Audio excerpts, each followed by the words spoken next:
Le manque de confiance en soi, une vérité inavouée.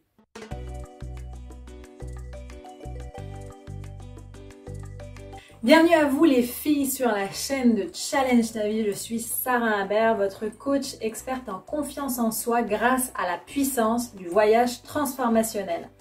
Avant de commencer cette vidéo, je vous invite à aller voir dans la description, il y a un petit quiz, un formulaire à remplir avec lequel je vais pouvoir vous contacter directement à la suite de cette vidéo pour en savoir davantage sur votre situation et voir avec l'équipe les solutions qu'on pourrait vous proposer pour exploser votre vie, pour devenir vraiment une femme forte, indépendante et confiante.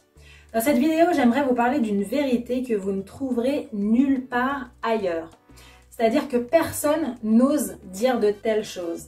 Et je vais vous dire une chose les filles. Si aujourd'hui vous estimez manquer de confiance en vous, c'est que vous n'aimez pas votre vie. C'est peut-être dur, mais c'est la vérité, c'est la réalité. Et en tant que coach, je me dois de vous dire les réalités. Je suis pas là simplement pour être dans l'empathie, la bienveillance et au final, pas vous aider. Et pour avoir confiance en vous, la base, c'est d'aimer sa vie. Quand on aime sa vie, on passe à l'action.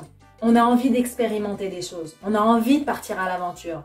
On a envie de chercher des moyens de s'alimenter. On a envie de mettre du piment dans notre vie. Si vous n'êtes pas inspiré, vous n'allez pas pouvoir mettre en place toutes ces actions. Et c'est dans l'inaction qu'on manque de confiance en soi.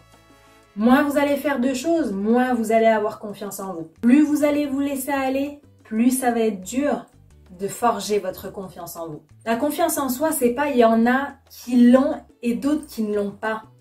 C'est quelque chose qu'il faut préserver, qu'il faut protéger pour que ce soit le plus régulier possible, que ça chute le moins possible. C'est une quête à la régularité. Et pour être régulier, ça passe par l'action. Plus vous allez passer par l'action, plus cette courbe va être droite. Donc commencez par aimer votre vie pour devenir actrice de votre vie. Pour vous donner un exemple, la semaine dernière, j'étais en coaching avec une cliente et elle me dit « Sarah, j'en ai marre, j'ai ce manque de confiance en moi qui me bouffe, j'arrive pas à savoir quoi faire, je suis perdue, je me sens inutile, je sais pas quoi faire. » Et là, je lui pose une seule question. Je lui dis « Ok, avant de développer, dis-moi ce que tu as fait la semaine dernière. » Et là, elle réfléchit et elle dit rien de spécial. Et là, je lui réponds tu vois, déjà ça, c'est révélateur. Ça veut dire que t'es pas inspiré par ta vie. Et là déjà, on a du travail à faire. Parce que si t'es pas inspiré par ta vie, tu vas pas mettre en place des actions pour créer du mouvement, de la dynamique dans ta vie et faire que tu aimes ta vie. Donc c'est ce qu'on a fait ensemble. On a déterminé certaines actions à mettre en place régulièrement pour mettre de la nouveauté, de l'expérimentation, de l'aventure dans sa vie et du coup développer inconsciemment ses capacités, développer inconsciemment son état d'esprit et donc se rapprocher de ce goût pour la vie, cette inspiration pour la vie et donc cette inspiration pour l'action, pour le développement. Et c'est ce qu'on fait sur Challenge ta vie. On passe à l'action, on est sur le terrain. Parce que lire des livres de confiance en soi, des guides, des formations, c'est très bien, c'est une bonne base. Mais la confiance en soi, c'est de l'action. C'est de l'action, ni plus ni moins. C'est de l'action, de la nouveauté. Et c'est là où les aventures de vie et le voyage ont tout intérêt à apparaître. Quand vous arrivez au stade où ça y est, vous aimez votre vie et vous passez à l'action pour aimer votre vie, pour vivre à fond, la deuxième étape, ça va être de comprendre que de par l'action, va sortir quelques apprentissages. Les choses ne vont pas forcément tourner comme vous l'espérez. Et c'est là où il va falloir entamer un travail davantage sur la gratitude et l'état d'esprit. C'est-à-dire que passer à l'action, c'est bien. Mais si on ne sait pas encaisser les échecs, les inattendus, les frustrations, c'est là que notre courbe, elle retombe à chaque fois.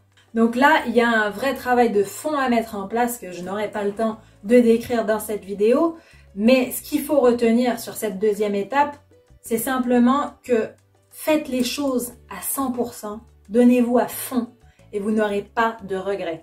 Parce que sur cette deuxième étape, si la courbe chute comme ça à chaque déception, à chaque désillusion, À chaque frustration, on se dit ouais non mais de toute façon si ça marche pas, je vais quand même pas prendre tout mon temps, toute mon énergie pour ça. Je vous dis ça parce que j'ai eu un cas de coaching qui était orienté de cette manière. En fait, naturellement, on a peur de l'échec, donc on y va à moitié sur les choses. Mais sachez que c'est justement ce comportement qui va créer la déception, qui va augmenter en effet les probabilités que ça ne se passe pas comme vous le voulez. Ça va aussi augmenter les probabilités de non supporter les échecs. Parce qu'en fait, vous êtes déjà conditionné à ne pas y arriver, en fait. Vous avez voulu vous protéger en vous préparant au « si jamais ça marche pas, c'est pas grave ». Et au final, c'est le résultat que vous obtenez. Pour la deuxième étape, gardez bien ça en tête. Faites les choses à 100%, faites-les pas à moitié parce que c'est d'autant pire. C'est ça qui crée votre frustration en vérité.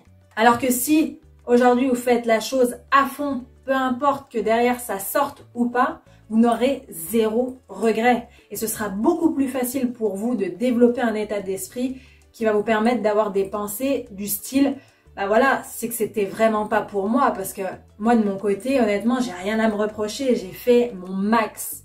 Donc c'est vraiment que quelque chose d'autre m'attend ou c'est vraiment que finalement, sans le savoir, ce job allait plus tard me créer des soucis, allait pas me convenir. Et je suis sûre que vous êtes déjà retrouvés dans cette situation de vous dire ah ouais, avec du recul, en fait, aujourd'hui, je suis vraiment bien où je suis. La boîte est beaucoup mieux que celle pour laquelle j'avais postulé à l'époque et pour laquelle je m'étais frustrée de ne pas avoir réussi, entre guillemets, réussi. Réussi, encore une fois, c'est pour qui? Parce que si vous vous êtes donné à fond, ça n'a pas réussi peut-être pour eux de leur côté. Mais vous, si vous êtes donné à fond, vous avez tout donné, vous avez déjà réussi. Donc voilà les filles, la vérité c'est que ce manque de confiance en soi, c'est d'abord un manque d'amour pour votre vie. Donc concentrez-vous là-dessus. Ensuite, passez à l'action justement pour aimer davantage votre vie et pour continuer à passer à l'action massivement, régulièrement, développer un état d'esprit de gratitude et surtout d'abondance, c'est-à-dire de faire les choses à 100%, de se donner à fond et de n'avoir zéro regret. Donc voilà les filles, je vous souhaite vraiment le meilleur. Si vous avez aimé cette vidéo, n'hésitez pas à la partager, à me mettre un pouce bleu, à mettre des commentaires, à vous abonner une nouvelle fois. Et je vous dis vraiment, croyez en vous, croyez en nous, croyez en eux.